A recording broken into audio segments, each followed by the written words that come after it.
Hello everyone. In physics classes we are doing first unit of class 12th, that is electrostatics.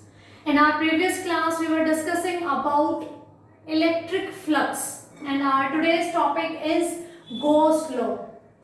Gauss law, this topic students you can do if you know about the term electric flux. So I would like to suggest you first clear the concept of electric flux to you. For this, listen the video of the electric flux so that when you are doing this topic Gauss law, it will be easily understandable for you. Okay, now let's start Gauss law. Its statement is saying that total electric flux over a closed surface S, means we have a closed surface S, then total electric flux for that surface in vacuum is 1 by epsilon times the total charge Q contained inside the surface S. Means we have a closed surface S that is containing a charge Q in it, and that surface is kept in the vacuum or in the free space. Then total flux is given by 1 by epsilon times the total charge. According to our previous class, when we were discussing about electric flux, we come to know about this formula. Flux was given by closed integral of E dot ds. E is the electric field and ds is the small elements area. And when we open this dot product, we get the term cos theta. Theta will be the angle between electric field intensity and area vector, not area. So keep it in your mind for calculating the value of theta. This thing we have learned, we have discussed in our previous class. Now Gauss theorem is saying this statement, that flux for any surface S is given by 1 by epsilon times of the total charge contained inside S. S is any closed surface of any shape that is containing Q charge.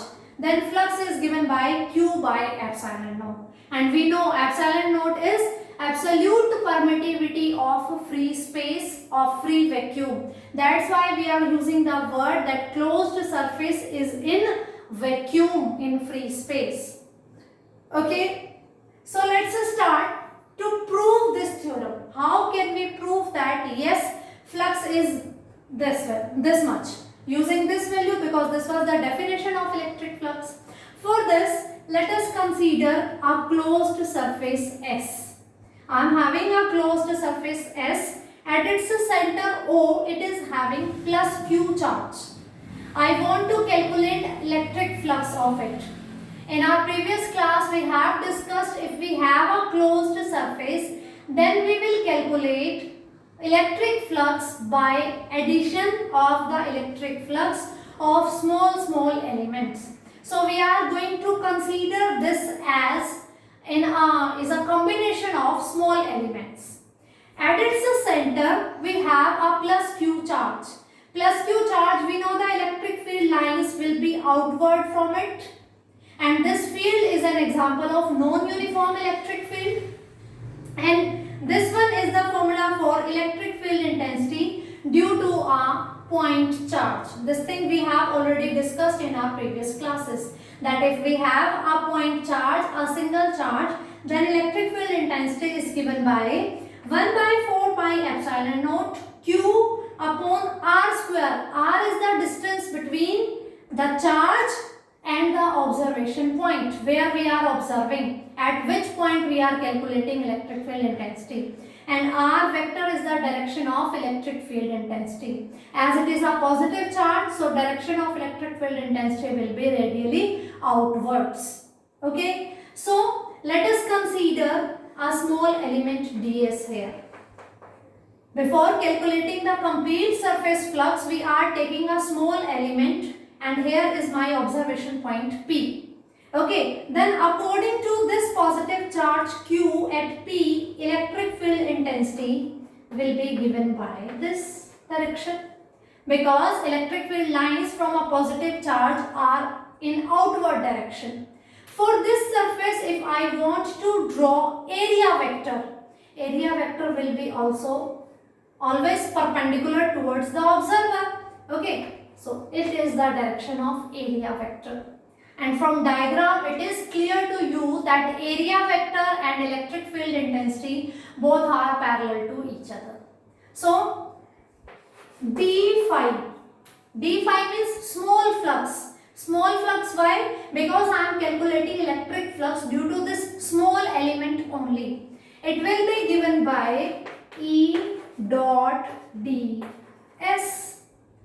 Okay? And if I want to calculate phi, then what I need to do, I will do closed integration of this d phi. Means I will consider small elements at every point and then we are going to add up that. So that will give us the total electric flux. Okay. Now E value is this because it is a point charge. Due to this, electric field intensity is given by this one. Okay, so I am writing this closed integral 1 by 4 pi epsilon naught q upon r square. R vector is this direction, na? Direction of electric field intensity dot ds. Okay, now I am opening this thing. Phi is equals to 1 by 4 pi epsilon naught q upon r square. ds, I can write it as ds to r vector, sorry, n vector. N vector is the direction for area vector. ds is the magnitude of the area. Okay. Now r vector dot n vector. Phi is equals to 1 by 4 pi epsilon naught q upon r square ds r vector dot n vector, closed integral. From this step I can write that one. R vector dot n vector. R vector is representing the direction of electric field intensity. N vector is representing the direction of area vector. At observation point, area vector is always perpendicular to that surface towards the observer. Observer is at P, so it will be perpendicular to this surface. So R and N, this one is the R vector. Okay, angle between them is 0 degree. R dot N. Okay, R and N, I have used cap here. Means their magnitude is 1 only. They are representing the directions. Okay, R dot N will be given by R and cos theta. Magnitude of R and N both are 1 because they are cap vectors, and cos theta, cos is 0, so it is equals to 1. So R dot N will become 1. Okay, phi is equals to 1 by 4 pi epsilon naught q upon r square into ds. Now we know if we have integration symbol, we need to integrate that term which is having the term d with it. So we are going to integrate the ds term. Remaining terms will act as constant, keeping all the terms outside. 1 by 4 pi epsilon naught q upon r square integration of ds. ds is the area of this small element. Similarly, we are going to consider different small elements.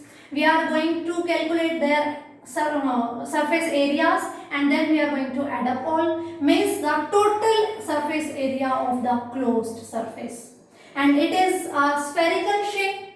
We have chosen this shape. We can choose different shapes also. For this one, this is a spherical shape. So closed surface area for this shape will be given by 4 pi r square. Surface area for sphere is 4 pi r square, where r is its radius. So this thing can be replaced by 4 pi r square. Because we are going to find out area of small elements. At the end we are going to add them. So we get the area of total closed surface, and that is 4 pi r square. Now 4 pi and 4 pi will cancel out. r square and r square. So I left with q upon epsilon naught. And this was the statement of Gauss law. Gauss law was saying that if any closed surface S in the vacuum and it is having plus q charge inside it, then the flux will be given by 1 by epsilon naught times the total charge inside it. And that is the thing which we have proved also by taking a spherical surface example. So I hope this statement and its proof is clear to you. Now go to a little deep by using this statement. Electric flux Gauss theorem. Why we are learning this Gauss law? This is finally calculating the electric flux. When we were discussing the term electric flux, we were having this formula. And now we have one more formula that is much easier than that one.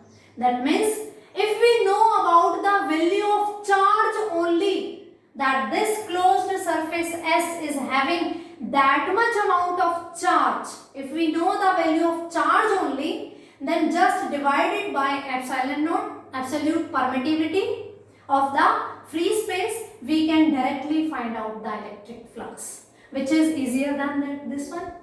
And we know there are two formula na flux, this one according to the definition and this one according to the Gauss law.